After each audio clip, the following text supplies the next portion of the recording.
क्या आपको पता है कि विवाह कितने प्रकार के होते हैं? विवाह के भाग नहीं पूछ रहे, भाग 7 होते हैं, पर हम विवाह के प्रकार पूछ रहे हैं, जो कि 8 होते हैं।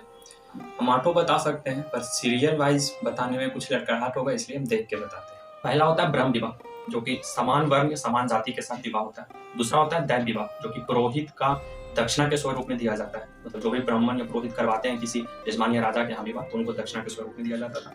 तीसरा होता है आर्ष विवाह, जो कि कन्या को एक जोड़ी गाय और बैल के दे के उसके बदले में खरीदा जाता है। मतलब कन्या के पिता को एक गाय एक बैल की जोड़ी देकर उसके बदले में कन्या को लाया जाता है, वो होता है। तीसरा होता है प्रजापत्य विवाह, जो कि दहेज उसमें लिया दिया नहीं जाता है। पांचवा होता है गंधर्व विवाह, जिसे प्रेम विवाह भी कहा जाता है।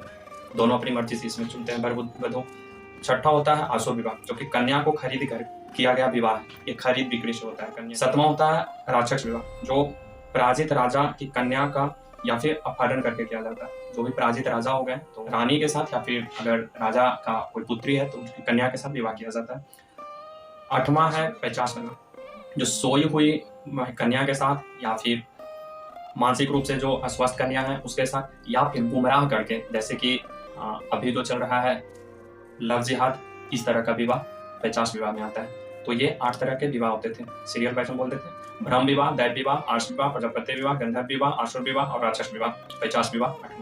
और ऐसा नहीं मानिए कि ये मेरा यानी एक ब्राह्मण का विषय है, बल्कि ये हर एक कम्पिटिटिव एग्जाम में आने वाले क्वेश्चन है। चाहे आप लूसेंट पढ़ते होंगे तो उसमें भी देख सकते हैं, अभी हम दृष्टि पढ़े हैं तो उसमें भी देखें, या आप कोई भी बुक जनरल कंपटीशन का पढ़ते होंगे तो वैदिक जो पढ़ना है, वैदिक काल, उसमें ये मिल जाएगा आपको।